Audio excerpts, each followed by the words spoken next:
அனைவருக்கும் வணக்கம். TNPSC new சிலபஸை பேஸ் பண்ணி அதற்கான ப்ரீவியஸ் இயர் கொஸ்டின்லாம் நம்ம பார்த்துட்ருக்கோம்.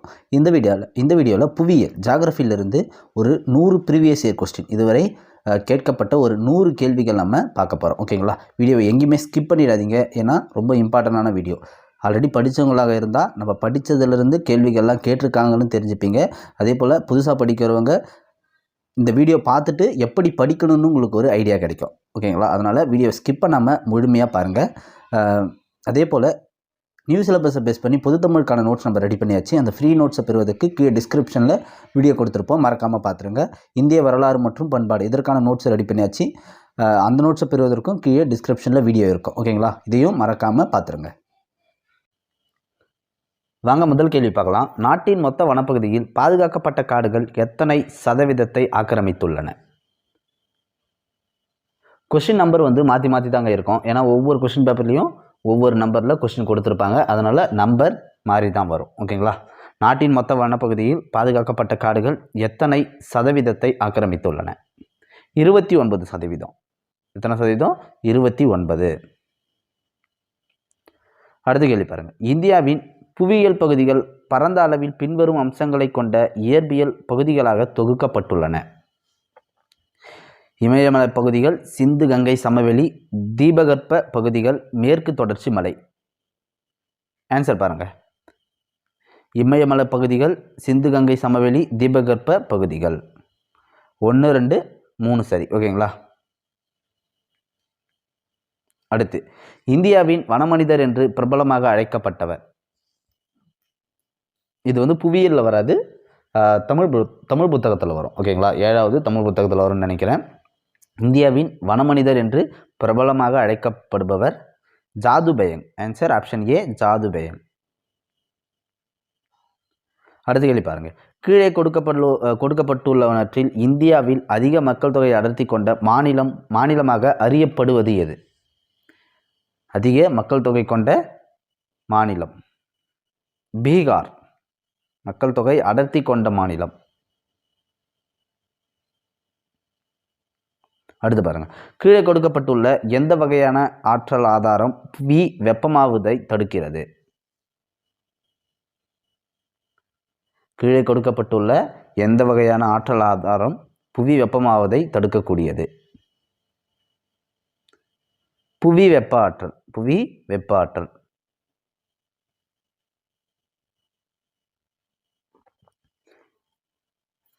அடுத்த கேள்வி பாருங்க. வடக்கில் உள்ள விந்தியன் மலைத்தொடர் மற்றும் தெற்கு சாட்புரா மலைத்தொடருக்கும் இடையே செல்லும் பிளவு பள்ளத்தாக்கில் மேற்கு நோக்கி பாயும் ஆறு. நர்மதா.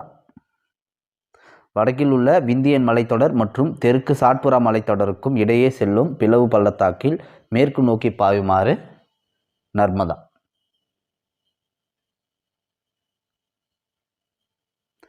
கடல் மட்டத்திலிருந்து ஆனைமுடியின் உயரம். கடல் மட்டத்திலிருந்து ஆனைமுடியின் உயரம் 2695 மீட்டர். 2695 மீட்டர். அடுத்த கேள்வி பாருங்க. வளிமண்டலம் 4 அடுக்களாக பிரிக்கப்பட்டுள்ளது. அவற்றில் புவியின் மேற்பரப்புடன் தொடர்புடைய அடுக்கு எது? ட்ரோபோஸ்பியர். ஆன்சர் பாருங்க. Answer option B, troposphere. அடுத்து பாருங்க. எப்போது மழையானது திடீர் பெருமழை என்று அழைக்கப்படுகின்றது? மழையின் அளவானது 100 மில்லிமீட்டர் அல்லது அதற்கு மேலாக இருந்தால் அது திடீர் பெருமழை என்று அழைக்கப்படுகிறது. எத்தனை மில்லிமீட்டர் பாருங்க? 100 மில்லிமீட்டர் அல்லது அதற்கு மேலாக இருந்தால் திடீர் பெருமழை என்று அந்த மழை அழைக்கப்படுகிறது. அடுத்து, கீர் தேசிய பூங்கா எந்த மாநிலத்தில் அமைந்துள்ளது? கீர் தேசிய பூங்கா எந்த மாநிலத்தில் அமைந்துள்ளது? குஜராத். ஆன்சர் ஆப்ஷன் ஏ, குஜராத். அடுத்த கேள்வி பாருங்க. கீழ்கண்ட மலைகளை அதன் அமைந்துள்ள இடங்களோடு பொறுத்துக. ஆப்ஷன் ஏ, விழுப்புரம் மகேந்திரகிரி மலை. விழுப்புரம் மகேந்திரகிரி மலை. பெரம்பலூர் மருந்துவாழ் மலை. கன்னியாகுமரி பச்சைமலை. திருநெல்வேலி செஞ்சிமலை. விழுப்புரம் மகேந்திரகிரி மலை, பெரம்பலூர் மருந்துவாழ் மலை, கன்னியாகுமரி பச்சைமலை, திருநெல்வேலி வந்து செஞ்சிமலை. ஆன்சர் பாருங்கள் 2 4 1 3 2 4 1 3.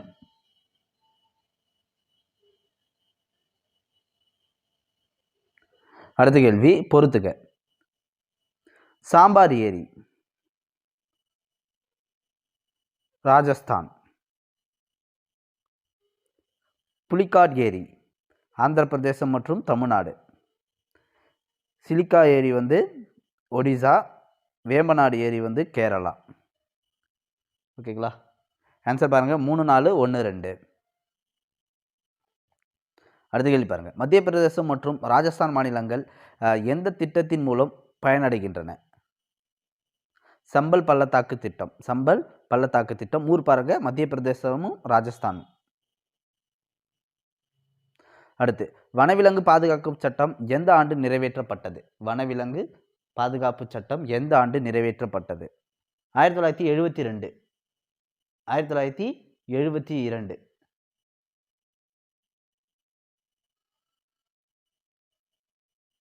அடுத்த கேள்வி.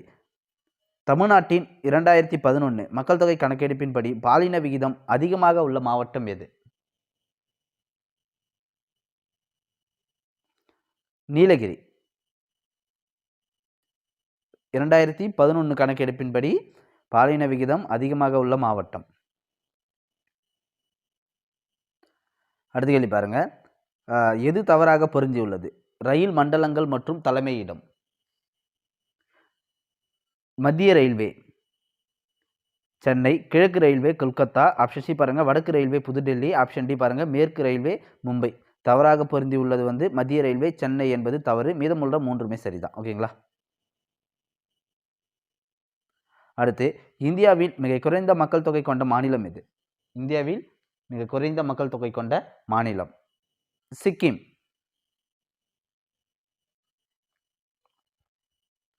அடுத்து பொறுத்துக்க பாருங்க. சிறுத்தை திட்டம், குணோ தேசிய பூங்கா. சிறுத்தை திட்டம், குணோ தேசிய பூங்கா. சஞ்சீவின திட்டம் இமாச்சல பிரதேசம்.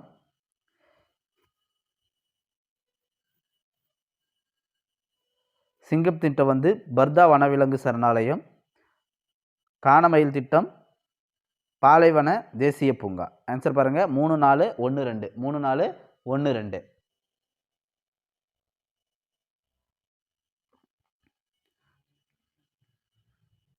அடுத்து இந்தியாவில் எந்த ஆறு மேற்கு நோக்கி பாய்கின்றது? இந்தியாவில் எந்த ஆறு மேற்கு நோக்கி பாய்கின்றது? நர்மதா. ஆன்சர் பாருங்க. ஆன்சர் ஆப்ஷன் சி நர்மதா ஆறு.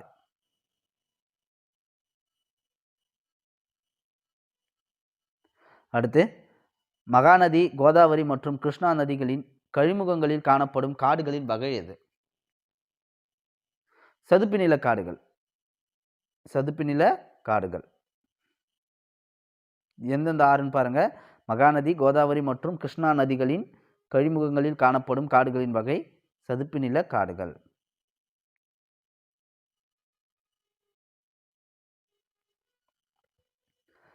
அடுத்த கேள்வி பாருங்க.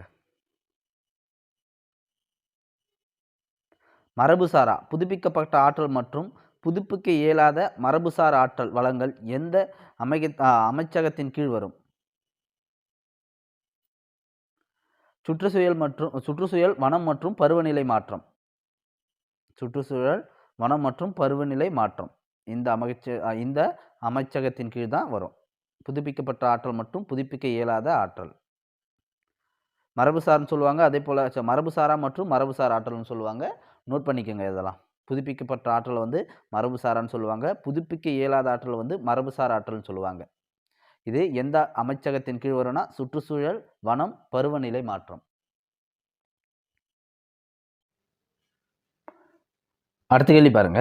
இந்தியாவில் எந்த ஆறு மேற்கு நோக்கி பாய்கின்றது? இந்தியாவில் எந்த ஆறு மேற்கு நோக்கி பாய்கின்றது? Narmada. Answer option C Narmada ஆறு. அடுத்து வட்டப்பாறை நீர்வீழ்ச்சி அமைந்துள்ள மாவட்டம். வட்டப்பாறை நீர்வீழ்ச்சி அமைந்துள்ள மாவட்டம் Kanyakumari. Answer option A Kanyakumari மாவட்டம்.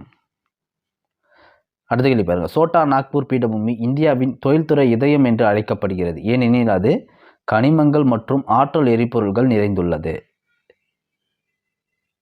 இந்தியாவின் தொழில்துறை இதயம் எதுன்னு கேட்பாங்க. அது சோட்டா நாக்பூர் பீடபூமி. காரணம் வந்து கனிமங்கள் மற்றும் ஆற்றல் எரிபொருள்கள் நிறைந்துள்ளதால் இவ்வாறு அழைக்கப்படுகிறது. அடுத்து பாருங்க, மத்திய உள்நாட்டு நீர் போக்குவரத்து கழகத்தின் தலைமையகம் எங்கு அமைந்துள்ளது? மத்திய உள்நாட்டு நீர் போக்குவரத்து கழகத்தின் தலைமையகம் கொல்கத்தா. அமைந்துள்ள இடம் கொல்கத்தா. அடுத்து 2022ஆம் ஆண்டின் நாட்டில் 13,26,677 ஹெக்டேர் பரப்பளவை கொண்ட டேஷ் ராம்சார் தலங்களை உருவாக்க இந்தியா மேலும் 11 ஈரநிலங்களை ராம்சார் தலங்களின் பட்டியலில் சேர்த்தது. 75 ராம்சார் தலங்களை உருவாக்க.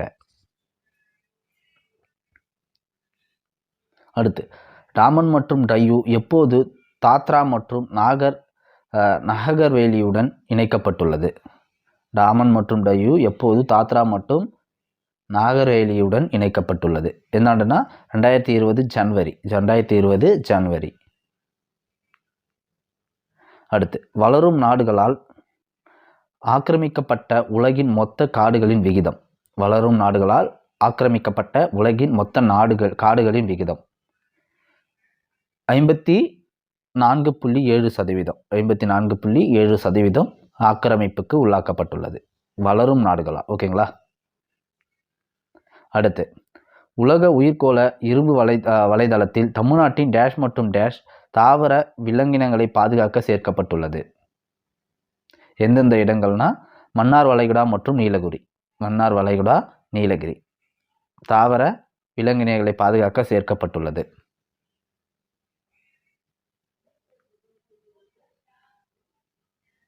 அடுத்த கேள்வி பாருங்க. கீழே கொடுக்கப்பட்டுள்ளவற்றுள் இந்தியாவின் மிக நீளமான ஆறு எது? இந்தியாவின் மிக நீளமான ஆறு கங்கை. கீழே கொடுக்கப்பட்டுள்ளவற்றில் இந்தியாவின் மிக நீளமான ஆறு கங்கை. அடுத்து பாருங்க, இந்தியாவில் உலகின் மிகப்பெரிய சூரிய மின்சக்தி நிலையம் அமைந்துள்ள மாநிலம். இந்தியாவில் உலகின் மிகப்பெரிய சூரிய மின்சக்தி நிலையம் அமைந்துள்ள மாநிலம் தமிழ்நாடு தான். இது தமிழ்நாடு. அடுத்து, தமிழ்நாட்டில் எந்த மாவட்டத்தில் கிணற்று நீர் பாசனம் அதிக அளவில் உள்ளது? தமிழ்நாட்டில் எந்த மாவட்டத்தில் கிணற்று நீர் பாசனம் அதிக அளவில் உள்ளதுன்னா விழுப்புரம் மாவட்டத்தில்.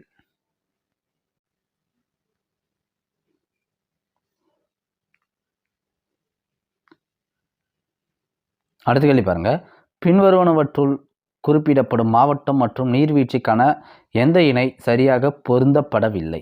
மாவட்டம் மற்றும் நீர்வீழ்ச்சி தர்மபுரி ஒகேனக்கல் சரி, நாமக்கல் ஆகாயகங்கை சரி, கோயம்புத்தூர் சிறுவாணித்தடி. தவறானது வந்து தேனி கும்பகரை என்பது தவறு. ஓகேங்களா? தேனி கும்பகரை தவறு. மீதமுள்ள மூன்றும் சரிதான். அடுத்து, தமிழ்நாடு எத்தனை கிலோமீட்டர் கடற்கரை பகுதியை கொண்டிருக்கிறது? 1076 கிலோமீட்டர் கடற்கரை பகுதியை தமிழ்நாடு கொண்டிருக்கிறது. அடுத்து, இளைய பெருங்கடல் எனப்படும் பெருங்கடல். இளைய பெருங்கடல் என அழைக்கப்படும் பெருங்கடல் வந்து இந்திய பெருங்கடல்னு நினைக்கிறேன். ஆனால் ஆப்ஷன் வந்து தென் பெருங்கடல்னு டிக் பண்ணியிருக்காங்க. இந்திய பெருங்கடல் தான் நினைக்கிறேன். சரியாக தெரிஞ்சால் உங்களுக்கு கமெண்டில் சொல்லுங்கள். அடுத்து, இந்தியாவின் முதல் மென்பொருள் தொழிலகம் டாடா கன்சல்டன்சி. அடுத்து, தமிழ்நாட்டில் வடகிழக்கு பருவமழை பொழியும் மாதங்கள் தமிழ்நாட்டில் வந்து October, November, December. October to December. அடுத்து, இளைய பெருங்கடல் எனப்படும் பெருங்கடல் பாருங்கள், இந்திய பெருங்கடல் தான் ஆன்சர் நினைக்கிறேன். சேம் கொஸ்டின் இல்லை, வெவ்வேறு எக்ஸாமில் கேட்ட கொஸ்டின், அதனால் ரிப்பீட் ஆகுது. அடுத்து, இந்தியாவில் மேற்கு நோக்கி பாயும் ஆறுகளின் நீளமான ஆறு எது? இந்தியாவில் மேற்கு நோக்கி பாயும் ஆறுகளில் நீளமான ஆறு Narmada. Answer option B, Narmada. அடுத்து, அண்டத்தின் புவிமைய மாதிரி கொள்கையை முன்மொழிந்தவர் யார்? அண்டத்தின் புவிமைய மாதிரி கொள்கையை முன்மொழிந்தவர் Ptolemy. Answer option C, Ptolemy. அண்டத்தின் புவிமைய மாதிரி கொள்கை. அடுத்த கேள்வி பாருங்க. சோட்டா நாக்பூர் பீடபூமி இந்தியாவின் தொழில்துறை இதயம் என்று அழைக்கப்படுகிறது. ஏனெனில் அது ஆப்ஷன் பாருங்க. முக்கிய இரும்பு எஃகு மையங்கள் அருகில் உள்ளது. ஆப்ஷன் பி சாலைகள் மற்றும் ரயில்வேயின் பெரிய இணைப்பு. ஆப்ஷன் சி கனிமங்கள் மற்றும் ஆற்றல் எரிபொருள்கள் நிறைந்துள்ளது. ஆப்ஷன் டி தொழில்துறை பயிர்களுக்கு மிகவும் பலமானது. தொழில்துறை இதயம் என்று அழைக்கப்படுவதற்கு காரணம் சோட்டா மற்றும் நாக்பூர் பீடபூமி இந்தியாவின் தொழில்துறை இதயம் என்று அழைக்கப்படுவதற்கான காரணம் வந்து கனிமங்கள் மற்றும் ஆற்றல் எரிபொருள் நிறைந்துள்ளது. ஓகேங்களா, ஆன்சர் ஆப்ஷன் சி. அடுத்த கேள்வி. மத்திய உள்நாட்டு நீர் போக்குவரத்து கழகத்தின் தலைமையகம் எங்கு அமைந்துள்ளது? மத்திய உள்நாட்டு நீர் போக்குவரத்து கழகத்தின் தலைமையகம் Kolkata. Answer option B Kolkata. அடுத்த கேள்வி பாருங்க. வட்டப்பாறை நீர்வீழ்ச்சி அமைந்துள்ள மாவட்டம் Kanyakumari. Answer option A Kanyakumari. அடுத்து பாருங்க. பின்வருவனவற்றுள் எந்த 4 முக்கிய பெருநகரங்கள் தங்க நாற்கர திட்டத்தின் கீழ் இணைக்கப்பட்டுள்ளது? எந்த நகரங்கள் பாருங்க? புதுடெல்லி, கொல்கத்தா, சென்னை மற்றும் மும்பை. திட்டத்தின் பெயர் பாருங்க, தங்க நாற்கர திட்டத்தின் கீழ் இணைக்கப்பட்டுள்ள நகரங்கள் புதுடெல்லி, கொல்கத்தா, சென்னை மற்றும் மும்பை. அடுத்து, பின்வரும் இடங்களில் எந்த இடத்தில் அனல் மின் நிலையம் இல்லை? தூத்துக்குடியில் இருக்கு, எண்ணூரில் இருக்கு, மேட்டூரில் இருக்கு, ராணிப்பேட்டையில் இல்லை. Answer option C Ranipet. அடுத்து, சந்திரனை எரிநட்சத்திரம் என அழைக்கலாம், சந்திரனை துணைக்கோள் என அழைக்கலாம், சந்திரனை குறுங்கோள் என அழைக்கலாம், சந்திரனை வால் நட்சத்திரம் என அழைக்கலாம். எது சரினா 2 மட்டும்தான் சரி. சந்திரனை துணைக்கோள் என அழைக்கலாம் என்பது தான் சரி. ஓகேங்களா. அடுத்த கேள்வி பாருங்க. சரியான விடையை தேர்ந்தெடு. சாம்பல் நிற அணில்கள் சரணாலயம் எந்த மாவட்டத்தில் உள்ளது? சாம்பல் நிற அணில்கள் சரணாலயம் எந்த மாவட்டத்தில் உள்ளது? Virudhunagar. Answer option C Virudhunagar. அடுத்த கேள்வி பாருங்க. கீழ் கொடுக்கப்பட்டவைகளில் சரியான விடையை எழுதுக. 1. கார்பைடு மேகங்களானது செங்குத்தான மேகங்களாகும். கார்பைடு மேகங்களானது செங்குத்தான மேகங்களாகும். 2. கார்பைடு மேகங்களானது உயர் மேகங்களாகும். 3. கார்பைடு மேகங்களானது தாழ்மேகங்களாகும். 4. கார்பைடு மேகங்களானது வெடித்த பருத்தியை போன்றது. எது சரின்னு கேட்டிருக்காங்க. 1 மட்டும்தான் சரி. கார்பைடு மேகங்களானது செங்குத்தான மேகங்கள். ஓகேங்களா.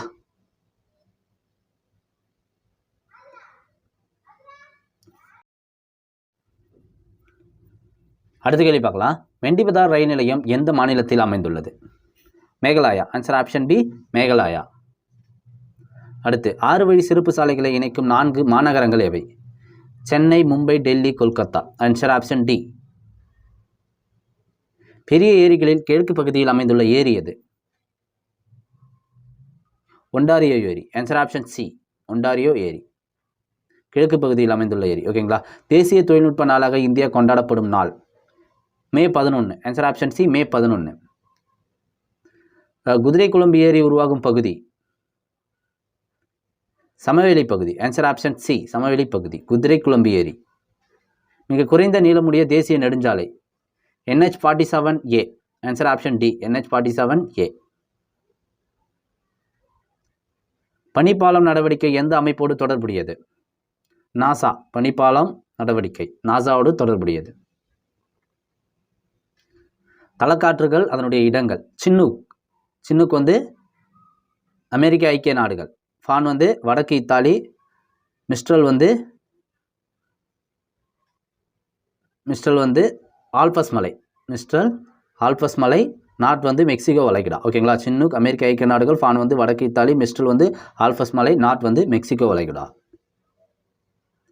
அடுத்த கேள்வி. உலக காடுகள் தினம் கொண்டாடப்படும் நாள் மார்ச் 21. உலக காடுகள் தினம் மார்ச் 21. அடுத்த கேள்வி பாருங்க, பொறுத்துக்க. அசாம் வந்து மாசான், ஆந்திர பிரதேசம் வந்து பொன்னம், மத்திய பிரதேசம் வந்து ஜூம், கேரளா வந்து பொடு. ஓகே. ஆன்சர் 2, 3, 4, 1. அடுத்து பட்டியல் 1 பட்டியல் 2 பொருத்தணும். கிரகம் மற்றும் அதனுடைய துணைக்கோள்கள், இயற்கை துணைக்கோள்கள். செவ்வாய்க்கு வந்து 2 இயற்கை துணைக்கோள்கள். வியாழனுக்கு வந்து 63 இயற்கை துணைக்கோள்கள். சனிக்கு வந்து 60 இயற்கை துணைக்கோள். யுரேனஸ்க்கு வந்து 27 இயற்கை துணைக்கோள். ஓகே, ஆன்சர் 4 3 1 2 4 3 1 2 நோட் பண்ணிக்கோங்க. அடுத்து மூர் காம்ப்ளெக்ஸ் எந்த பாலைவனத்தில் அமைந்துள்ளது? சஹாரா பாலைவனம். மூர் காம்ப்ளெக்ஸ் எந்த பாலைவனத்தில் அமைந்துள்ளன? சஹாரா பாலைவனம். மேற்கு கடற்கரையில் அமைந்துள்ள பெரிய துறைமுகம் கண்ட்லா. மேற்கு கடற்கரையில் அமைந்துள்ள பெரிய துறைமுகம் கண்ட்லா. 0 டிகிரி தீர்க்க ரேகையும் 0 அச்ச தீர்க்க ரேகையும் 0 டிகிரி அட்சரேகையும் காணப்படுவது தென் அட்லாண்டிக் மற்றும் மேற்கு ஆப்பிரிக்கா. Answer option C. அடுத்த கேள்வி பாருங்க. 1 பாரிபாடா காடுகளை பாதுகாத்து வளப்படுத்தும் ஒரு குக்கிராமம். 2 பாருங்க மகாராஷ்டிரா குஜராத் எல்லையில் அமைந்துள்ளது. ஆன்சர் இரண்டுமே சரியானவை. ஆன்சர் வந்து இரண்டுமே சரியானது. காடுகளை பாதுகாக்க வளப்படுத்தும் ஒரு கிராமம் குக்கிராமம் மகாராஷ்டிரா குஜராத் எல்லை பகுதியில் இந்த கிராமம் அமைந்துள்ளது. கிராமத்தின் பெயர் பாரிபாடா. அடுத்து இந்திய அளவில் சென்னை நகரம் மெட்ரோ ரயில் சேவை கொண்ட டேஷ் நகரமாகும். 6வது. இந்திய அளவில் சென்னை நகரம் வந்து மெட்ரோ சேவையில் 6வது இடம் வகித்துள்ளது. அடுத்து இந்தியாவின் மத்திய தீர்க்க ரேகை எதன் வழியாக செல்கிறது? Mirzapur. Answer option B Mirzapur. ரொம்ப இம்பார்ட்டன்ட் இதெல்லாம்.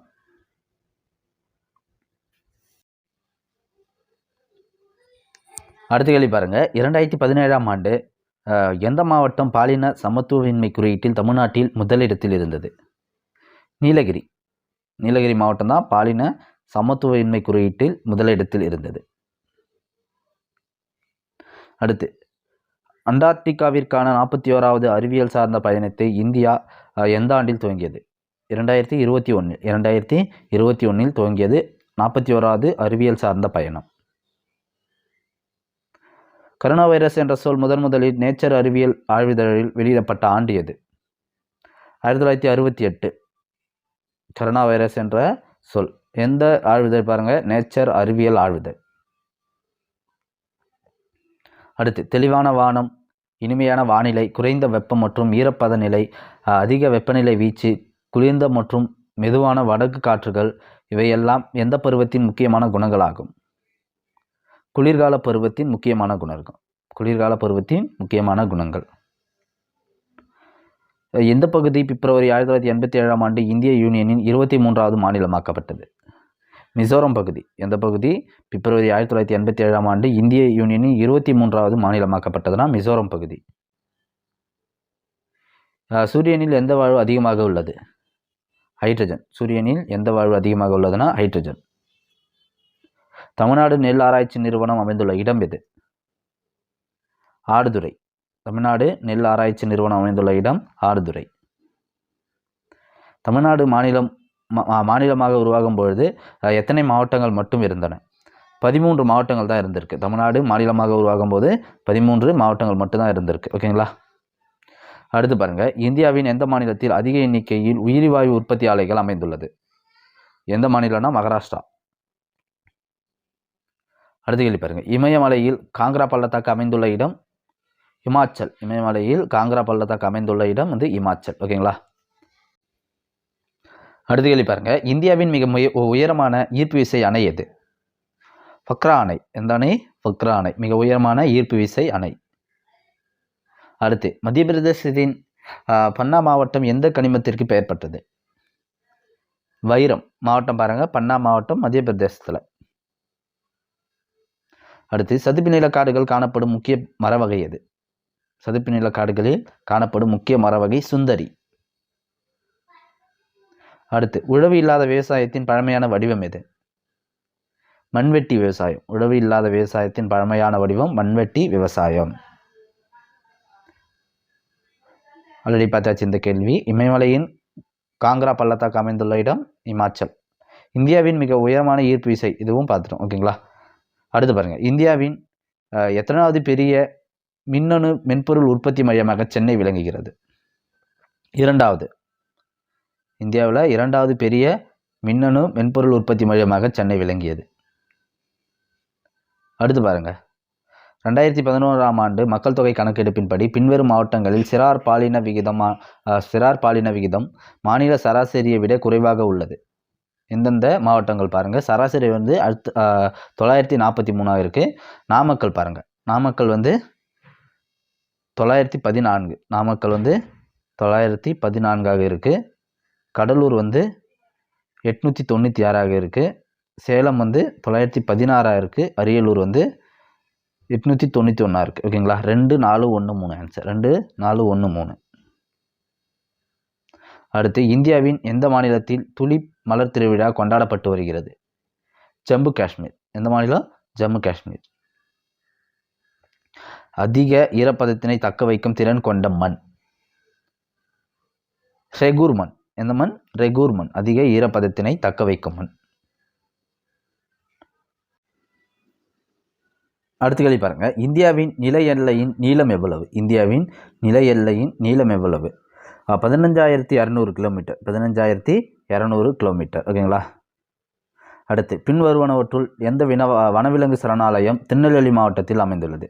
பின்வருவனவற்றுள் எந்த வனவிலங்கு சரணாலயம் திருநெல்வேலி மாவட்டத்தில் அமைந்துள்ளதுனா முண்டாந்துறை வனவிலங்கு சரணாலயம். முண்டாந்துறை வனவிலங்கு சரணாலயம். காக்காசாய்டு என்பவர்கள் எந்த இனத்தவர்? காக்காசாய்டு என்பவர்கள் ஐரோப்பியர்கள். ஐரோப்பிய இனத்தை சார்ந்தவர்கள். அடுத்து, எந்த ஆற்றின் குறுக்கே சர்தார் சரோவர் திட்டம் அமைந்துள்ளது? நர்மதா. நர்மதா ஆற்றின் குறுக்கே தான் இந்த சர்தார் சரோவர் திட்டம் அமைந்திருக்கு. கீழ்கண்டவற்றில் சரியாக பொருந்தியுள்ளது எது? உயிர்கோள காப்பகங்கள் மாநிலம். மானாஸ் வந்து குஜராத், சரி. சுந்தரவனம் வந்து அசாம், கட்ச் வந்து மேற்கு வங்கம். தவறானது வந்து சிம்லிபால் ஒடிசா என்பது தவறு. சிம்லிபால் ஒடிசா என்பது தவறு. ஆன்சர் ஆப்ஷன் பி வந்து தவறு. அடுத்து, கிழக்கு கடற்கரை சமவெளி பற்றி பின்வரும் வாக்கியங்களில் எது சரியானது? 1. கிழக்கு கடற்கரை சமவெளி கிழக்கு தொடர்ச்சி மலைக்கும் அரபிக்கடலுக்கும் இடையே அமைந்துள்ளது. 2. மகாநதிக்கும் கிருஷ்ணா நதிக்கும் இடைப்பட்ட பகுதி வட சரக்கார் என அழைக்கப்படுகிறது. 3 பாருங்க, கிருஷ்ணா மற்றும் காவிரி ஆற்றிற்கு இடைப்பட்ட பகுதி சோழமண்டல கடற்கரை என அழைக்கப்படுகிறது.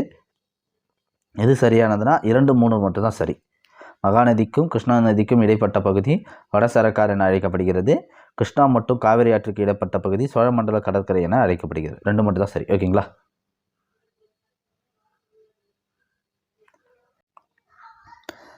அடுத்த கேள்வி பாருங்க, தமிழ்நாட்டில் எந்த பயிர் உற்பத்திக்காக அதிக பரப்பளவு நிலம் பயன்படுத்தப்படுகிறது? தமிழ்நாட்டில் எந்த பயிர் உற்பத்திக்காக அதிக பரப்பளவு நிலம் பயன்படுத்தப்படுகிறது? நெல். ஆன்சர் ஆப்ஷன் ஏ, நெற்பயிர். 2வது கேள்வி, தமிழ்நாட்டில் அதிகமாக மாங்குரோவ் காடுகள் காணப்படும் மாவட்டம்? Cuddalore. Answer option C, Cuddalore. தமிழ்நாட்டில் அதிகமாக மாங்குரோவ் காடுகள் காணப்படும் மாவட்டம் கடலூர். அடுத்து, 2011இல் எண்ணெய் இயற்கை வாயு நிறுவனம் இந்தியாவில் முதல் கலிப்பாறை வாழ்வு இருப்பு பின்வரும் மாநிலங்களில் எந்த மாநிலத்தில் கண்டுபிடிக்கப்பட்டது? எங்கன்னா மேற்கு வங்காளத்தில். ஓகேங்களா, மேற்கு வங்காளம். அடுத்த கேள்வி பாருங்கள், இந்தியாவில் 1952களில் அழிந்து போன ஆப்பிரிக்க நாடான நமீபியாவில் இருந்து கொண்டு வரப்பட்ட 8 சிறுத்தைகளை பாரத பிரதமர் 17/9/2002 அன்று எங்கு விடுத்தார்? எந்த பூங்காவில் விடுத்தார்னா குனோ தேசிய பூங்காவில். குனோ தேசிய பூங்கா எங்கிருந்து கொண்டு வரப்பட்டதுன்னா நமீபியாவிலிருந்து. அடுத்த கேள்வி பாருங்கள், இந்தியாவின் மிகப்பெரிய உப்பு ஏரி சிலிக்கா ஏரி. இந்தியாவில் மிகப்பெரிய உப்பு ஏரி சிலிக்கா ஏரி. இந்தியாவில் வனவிலங்கு பாதுகாப்பு சட்டம் இயற்றப்பட்ட ஆண்டு? இந்தியாவில் வனவிலங்கு பாதுகாப்பு சட்டம் இயற்றப்பட்ட ஆண்டு 1972. அடுத்த கேள்வி, 2011இல் பார்த்தாச்சு ஆல்ரெடி இந்த கேள்வி. அடுத்து பாருங்கள், மேலடுக்கு காற்று சுழற்சிக்கான ஜெட் ஓட்டம் காணப்படக்கூடிய அடுக்கு? ட்ராபோஸ்பியர். மேலடுக்கு காற்று சுழற்சிக்கான ஜெட் ஓட்டம் காணப்படக்கூடிய அடுக்கு ட்ராபோஸ்பியர். அடுத்து சூரியன் தற்பொழுது கீழ்கண்டவற்றுள் எந்த நிலையில் இருக்கிறது? முக்கிய வரிசை விண்மீன். முக்கிய வரிசை விண்மீன். அடுத்த கேள்வி பாருங்க. ஆக்ஸ்போர்ட் பொருளாதாரம் நடத்திய அண்மைக்கால ஆய்வுகளிலிருந்து உலகின் மிக வேகமாக வளர்ந்து வரும் மாநகரங்களில் இந்திய மாநகரங்கள் முதல் 10 இடங்களை பிடித்துள்ளன. இந்தியாவில் மிக வேகமாக வளர்ந்து வரும் மாநகரங்களில் 6வது இடத்தை பிடித்துள்ள நகரம் Tiruppur. Answer option B, Tiruppur. மரபு சார்ந்த எரிசக்தி வளத்திற்கு ஒரு உதாரணம் நிலக்கரி ஆற்றல். மரபு சார்ந்த எரிசக்தி வளத்திற்கு ஒரு உதாரணம் நிலக்கரி ஆற்றல். இந்தியாவை 6 உயிரின புவியியல் மண்டலமாக பிரித்தவர் யார்? இந்தியாவை 6 உயிரின புவியியல் மண்டலங்களாக பிரித்தவர் யார்? பிரெட்டர் எஸ்ஹெச். ஆன்சர் ஆப்ஷன் டி, பிரெட்டர் எஸ்ஹெச். அடுத்து பாருங்க. பின்வரும் மலைத்தொடர்களில் எது உலகின் பழமையான மலைகளின் பிரதிபலிப்பு? ஆரவழி மலைத்தொடர். எந்த மலைத்தொடர்? ஆரவழி மலைத்தொடர். அடுத்த கேள்வி பாருங்க. அமேசான் காடு உலகின் மிகப்பெரிய மழைக்காடாகும். இதனை டேஷ் என்றும் கூறுவர். பூமியின் நுரையீரல். பூமியின் நுரையீரல் என்று கூறுவர். அடுத்து தமிழ்நாட்டின் நன்கு அறியப்பட்ட மிட்டாய் கோவில்பட்டி கடலை மிட்டாய்க்கு புவிசார் குறியீடு கொடுக்கப்பட்டுள்ளது. இந்த மிட்டாய் தமிழ்நாட்டின் எந்த மாவட்டத்தில் உற்பத்தி செய்யப்படுகிறது? தூத்துக்குடி மாவட்டம். எந்த மாவட்டம்? தூத்துக்குடி மாவட்டம். இந்தியாவில் மிக குறைந்த மக்கள் தொகை கொண்ட மாநிலம் எது? சிக்கிம். இந்தியாவில் மிக குறைந்த மக்கள் தொகை கொண்ட மாநிலம் சிக்கிம். அடுத்து எது தவறாக பொருந்தியுள்ளது? ரயில் மண்டலங்கள் மற்றும் தலைமையிடும். மத்திய ரயில்வே சென்னை, கிழக்கு ரயில்வே கொல்கத்தா, வடக்கு ரயில்வே புதுடெல்லி, மேற்கு ரயில்வே மும்பை. தவறானது மத்திய ரயில்வே சென்னை என்பது தவறு. ஓகேங்களா? அடுத்து வனவிலங்கு பாதுகாப்பு சட்டம் எந்த ஆண்டு நிறைவேற்றப்பட்டது? ஆல்ரெடி பார்த்துட்டோம், ரிப்பீட் ஆகுது பாருங்கள். சேம் கொஸ்டின் இல்லை, வெவ்வேறு கொஸ்டின் பேப்பரில் கேட்டிருப்பாங்க, அதனால தான் ரிப்பீட் ஆகுது. 1972. தமிழ்நாட்டில் எத்தனை வேளாண் காலநிலை மண்டலங்கள் உள்ளன? 7. தமிழ்நாட்டில் எத்தனை வேளாண் காலநிலை மண்டலங்கள்னா 7. அடுத்து தமிழ்நாட்டில் 2011 மக்கள் தொகை கணக்கெடுப்பின்படி பாலின விகிதம் அதிகமாக உள்ள மாவட்டம் எது? நீலகிரி. கொடுக்கப்பட்ட குறியீடுகளை கொண்டு விடையளி. பட்டியல் 1, பட்டியல் 2. பொழுதுபோக்கு நகரம் பனாஜி, நிர்வாக நகரம் புதுடெல்லி, தொழில் நகரம் ஜாம்ஷெட்பூர், சமய நகரம் மதுரை. ஆன்சர் பாருங்கள் 1, 2, 3, 4. ஓகேங்களா? அடுத்து இந்தியாவின் நீளமான எல்லை கொண்ட நாடு. இந்தியாவின் நீளமான எல்லை கொண்ட நாடு பங்களாதேஷ். ஆன்சர் ஆப்ஷன் ஏ. அடுத்து பாருங்க. இந்தியாவில் பிளவு பள்ளத்தாக்கான நர்மதா நதி டேஷ் உருவாக்கம். நீர்வீழ்ச்சி உருவாக்கம். இந்தியாவில் சத்தீஸ்கர் மற்றும் அதன் பஸ்தர் பகுதி டேஷில் உள்ள முக்கிய புலங்கள் ஆகும். இரும்பு தாது. இரும்பு தாது. அடுத்து கேள்வி பாருங்க. இந்தியாவின் நீளமான எல்லை கொண்ட நாடு பங்களாதேஷ். பீகாரின் துயரம் என்று அழைக்கப்படும் ஆறு. பீகாரின் துயரம் என்று அழைக்கப்படும் ஆறு கோசி. ஆன்சர் ஆப்ஷன் ஏ.